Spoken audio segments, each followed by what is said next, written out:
todos los secretos y todo el saber, podría tener una fe como para mover montañas. Si no tengo amor, no soy nada. Doña Leticia Ortiz Roca Solano, venís a contraer matrimonio sin ser coaccionados, libre y voluntariamente. Sí, venimos libremente. ¿Estáis decididos a amaros y respetaros mutuamente durante toda la vida? Sí, estamos decididos. ¿Estáis dispuestos a recibir de Dios responsable y amorosamente los hijos y a educarlos según la ley de Cristo y su Iglesia? Sí, estamos dispuestos. Así pues, ya que queréis contraer santo matrimonio, unid vuestras manos y manifestad vuestro consentimiento ante Dios y su Iglesia. Antes de dar su consentimiento, el príncipe pide permiso al rey. Yo, Felipe, te recibo a ti, Leticia, como esposa y me entrego a ti. Y prometo serte fiel en la prosperidad y en la adversidad, en la salud y en la enfermedad, todos los días de mi vida. Yo, Leticia, te recibo a ti, Felipe, como esposo y me entrego a ti. Y prometo serte fiel en la prosperidad y en la adversidad, en la salud y en la enfermedad, todos los días de mi vida.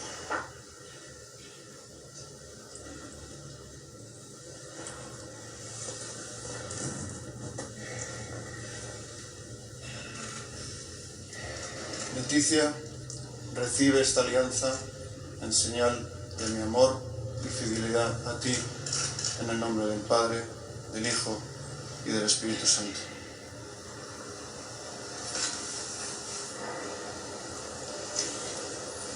Felipe, recibe esta alianza en señal de mi amor y fidelidad a ti, en el nombre del Padre y del Hijo y del Espíritu Santo.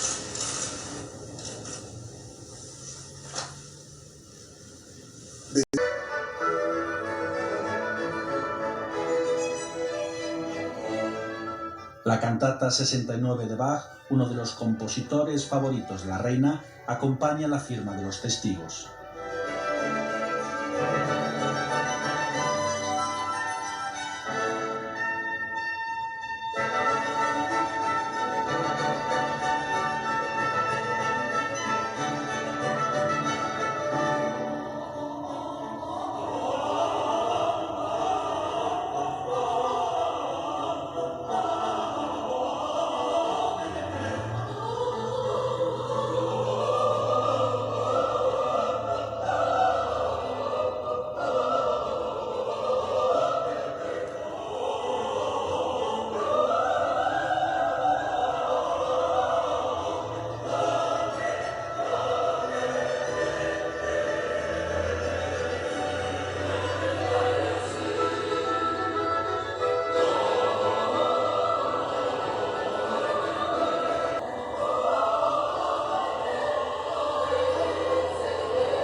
Hijo de los entonces príncipes de España, Juan Carlos y Sofía, Felipe de Borbón y Grecia nació un 30 de enero de 1968, siendo protagonista de la noticia. Desde su bautizo en brazos de su exiliada bisabuela Victoria Eugenia hasta sus primeros juegos junto a sus hermanas mayores, las infantas Elena y Cristina, o su entrada en la escuela. Desde pequeño aprendió lo que significaba pertenecer a la institución monárquica. Con 7 años asistió con asombrosa seriedad a la coronación de su padre como Juan Carlos I, rey de España. Se convertía a esa edad en el heredero de la corona y 2 años después en el príncipe de Asturias. Desde entonces, su formación ha estado encaminada a desempeñar con éxito en Derecho y con estudios en Ciencias Económicas. Cursó un máster en Relaciones Internacionales en Georgetown, al tiempo que adquirió la formación militar que también tiene su padre. Domina el inglés y el francés y se caracteriza por ser el heredero al trono. ¡Viva el rey! ¡Viva! ¡Viva España! ¡Viva! Spain's King Felipe VI has been officially sworn in at a ceremony in front of Parliament in Madrid. With his wife, Queen Letizia, and his two daughters at his side, the 46-year-old pledged to unify the country and to work with its political leaders. You know you were wrong.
By His Majesty Don Felipe VI, King of the Kingdom of Spain.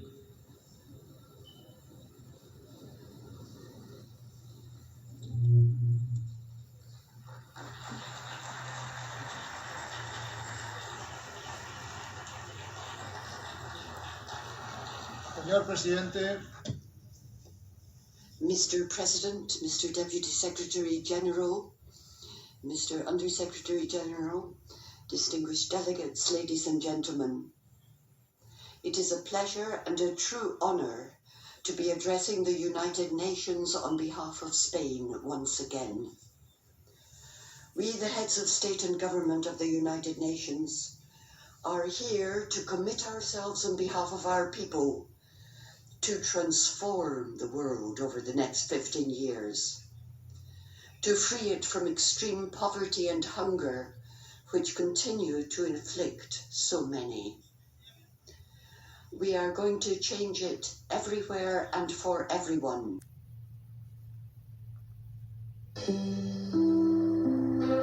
This is an NBC News special report. Here's Pete Williams. Good day. President Biden is about to hold a news conference in Brussels after meeting with NATO ministers about the extraordinary crisis in Ukraine. Here's the president. Brutal invasion of Ukraine. And we held a NATO summit the very next day. At that time, my overwhelming objective in wanting that summit was to have absolute unity on three key important issues among our NATO and European allies. First was to support Ukraine with military and humanitarian assistance. Second was to impose the most significant sanctions, economic sanction regime ever, in order to cripple Putin's economy and punish him for his actions.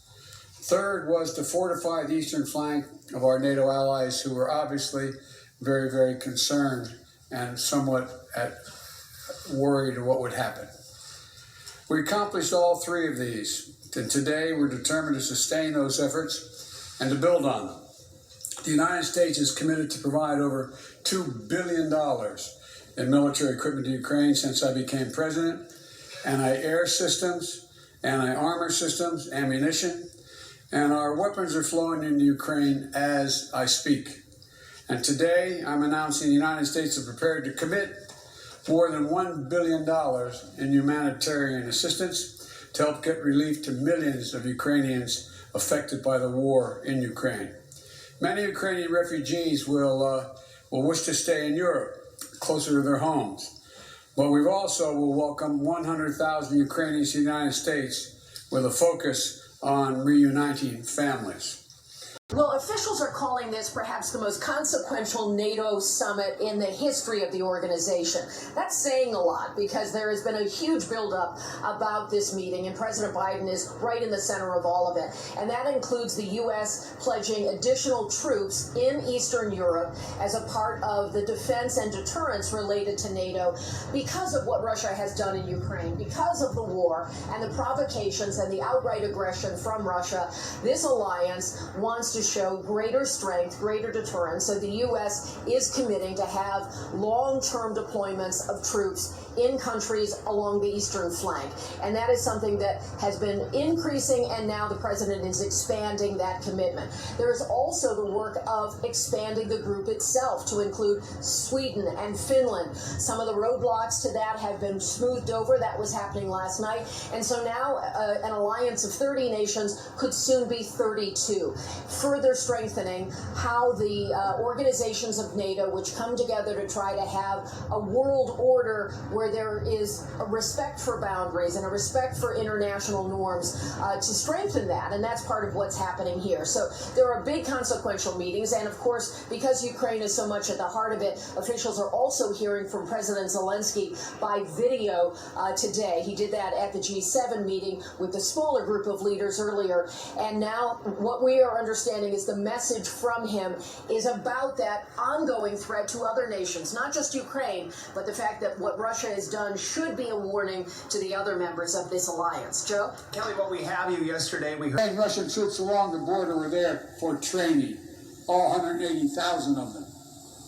There's simply no justification or provocation for Russia's choice of war.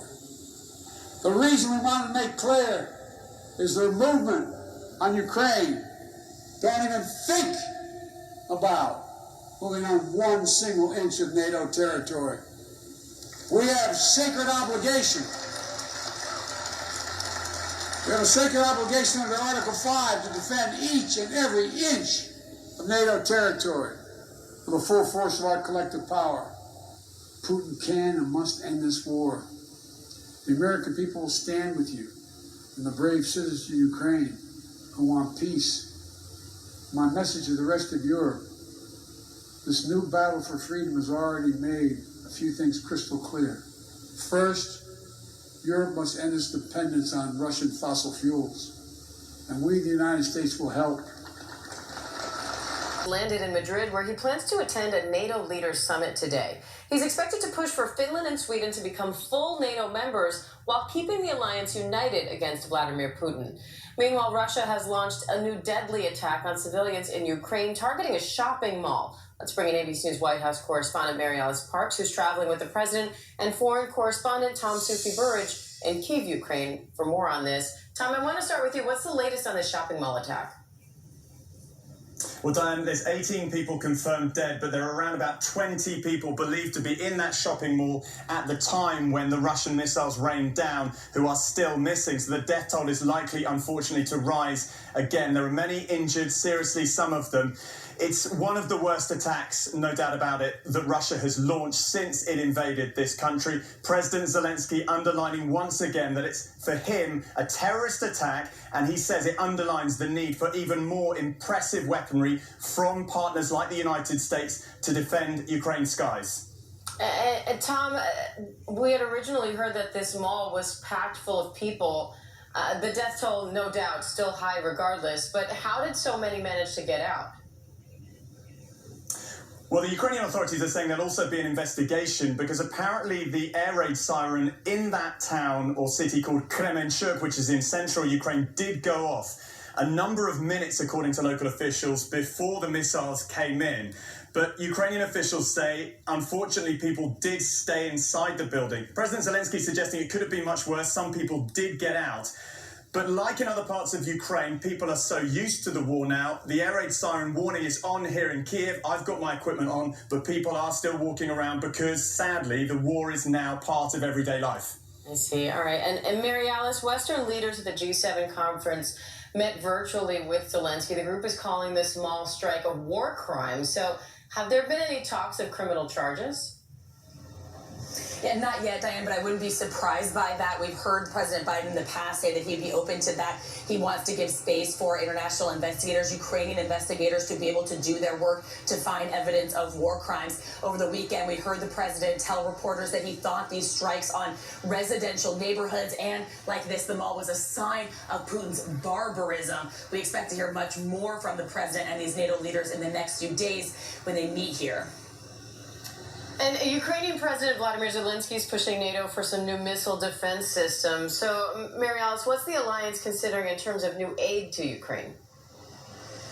Yeah, the aid's been kind of divided into three big buckets. Security assistance, and we heard the National Security Advisor Jake Sullivan say that the United States was close to finishing a contract for big surface-to-air missile systems. That's the kind of weapon systems that Zelensky's been asking for. But they're also trying to move a lot of humanitarian assistance, food aid announced just this morning. And last, they've been sending money just to help Ukraine prop up its government, be able to do basic functioning. Of course, Ukrainians have had a hard time with their own budget, so the United States just last week also saying that they will send billions of dollars to help Ukrainians do basic functioning. So we're going to continue to hear from all of these NATO leaders about how they are sending security assistance, but also that kind of humanitarian assistance to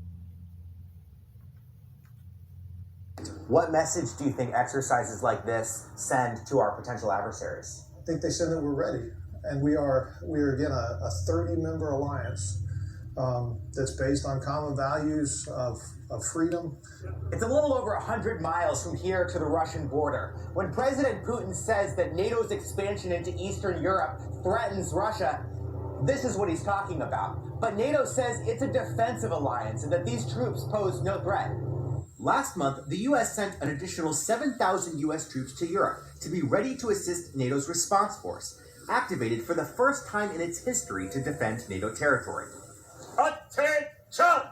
The U.S. deployed about 800 troops to the Baltic nations of Latvia, Estonia, and Lithuania as Russia moved into Ukraine, plus Apache attack helicopters made in the U.S. This morning, U.S. troops are playing the attackers. Italian troops on the other side playing the defenders. They switch sides regularly to ensure they're ready for everything. We are training together in case any nation or other alliance were to impede upon NATO. Secretary of State Antony Blinken landed here in Latvia just a few minutes ago, working to shore up those alliances as these tensions rise with Russia. The latest diplomatic issue, news over the weekend that Russia has detained American WNBA star Brittany Griner. Coming in, and we have been telling you this from day one, folks, and we're probably the first one to bring you this information this morning. I don't know, maybe some other YouTube channels has got it, but folks, the CIA, NATO, Special Forces have been operating in Ukraine from day one. We planned this whole operation, we provoked it, and now, according to the latest information from Jim Stoltenberg, who actually made the announcement that NATO is going to be sending 300,000 soldiers or more into the European theater almost immediately. So this is what they've been waiting for. This is what they've been salivating for many, many years, to confront Russia directly, and it looks like we're going to get our World War III. All of you guys have been waiting on World War III. Well, it's here, and it has started 4 months ago.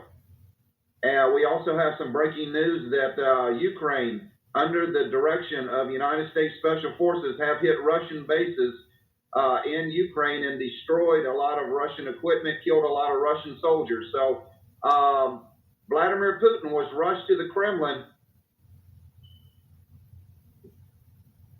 Saturday night I think it was Saturday night. Yeah, Saturday night. And all of these latest developments are leading folks to the last war. Well, getting close to the last war. That this is it, folks. World War III is officially on. And I don't know how long it's going to last conventionally, but our CIA, I'm going to read you a series of articles stating that our CIA has been active long before the war started. They have been training Ukrainian soldiers. They have set up a network of spies and logistics running the war, folks. We have been fighting the war for Ukraine. Don't believe this propaganda that this is Ukraine fighting Russia. This is the United States of America and NATO fighting Russia through Ukraine. Ukraine is nothing but a proxy army. We are using Ukraine to fight Russia, folks. This is it. This is the war that the world has been waiting on for the last 50 years, a war, direct war between Russia and the United States and NATO. This is it. And Ukraine is just the vehicle that we're using to do this, folks. Ukraine is not fighting. We're giving Ukraine weapons, billions of dollars. Our special forces are operating all of these high-tech military equipment that we're sending into Ukraine, folks. It's not the Ukrainians. Don't believe the friggin' lie that we're training the Ukrainians to do this, folks. Our special forces have been operating. That is why Russia lost so many troops and tanks at the beginning of the war. When they were putting a siege around Kiev, it was our special forces, our Navy SEALs, our Green Berets, all of our special forces that was inflicting the majority of the damage to the Russian forces, folks. And Russia knows this. And once this really kicks off, then all bets are off. You're going to see slaughter on a humongous scale. Folks, we have been using the last 4 months to send in troops, to send in equipment to Europe, non-stop across the United States. There has been reports of train tracks going solid, military equipment being flown into Europe. All of this equipment, the $56 billion aid package for Ukraine that Joe Biden had signed about 3 weeks ago, is for a war between NATO and the United States and Russia, folks. This is it. And it's all going down very, very shortly. So let me go ahead and bring you the first article, and we're going to verify this information. Folks, we don't come on here and just pull information out of the thin air. We document everything that we say, and this is our first article that we want to show you guys. Military engagement of NATO commandos with Russians in Ukraine. Russian bases have been hit with the HIMARS. NATO puts 300,000 troops on alert. So these are American troops that you see right now. We are fixing to enter this war. I don't know if it will be a matter of weeks or months, but they have put 300,000 troops or more on alert to be sent to Europe. Dramatic developments are coming to Ukrainian soil, with NATO formally preparing for a direct military engagement with Russia. The Secretary General of NATO, Jens Stoltenberg, has announced the largest military deployment in 30 years. More than 300,000 soldiers, will be on standby. Two events point to a direction of uncontrolled escalation. A few hours ago, 2 Russian military bases were hit by American M142 HIMARS. Earlier, U.S. media reported for the first time that NATO commandos are now operating against Russians inside of Ukraine. The two camps have come into direct military engagement on Ukrainian soil, albeit unofficially. The revelations has caused an earthquake, with Russia asking for explanations. Some decided to end the story with the mercenaries confirming that the information that War News 24/7 had at its disposal for a very long time about the involvement. of the SAS, the British SAS, Navy SEALs, engaging with Russian forces. So, folks, we have been reporting on this from day one. I told you that NATO was running the war. NATO was directing the battle. Our CIA, our military intelligence, is giving Ukraine all the coordinates to hit Russian forces, folks. We have been fighting Russia, and now it's going to be official probably in the coming weeks, in the coming months. This is it. And I do believe this will lead to a full nuclear war between our two countries and NATO. I don't think Russia is going to wait around until the United States and NATO puts 300,000 troops in and around Ukraine. Folks, I don't think they're going to wait for that.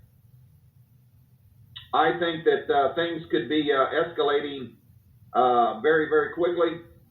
For you guys that did not see our latest update, we did an update at the end of me and Adrian's video appearance yesterday, stating that President Vladimir Putin was rushed to the Kremlin. Let me see if I have this article. A lot of you guys did not watch that, but I want to give you some information. Let me get this on the screen, and then we'll go back to this other article. But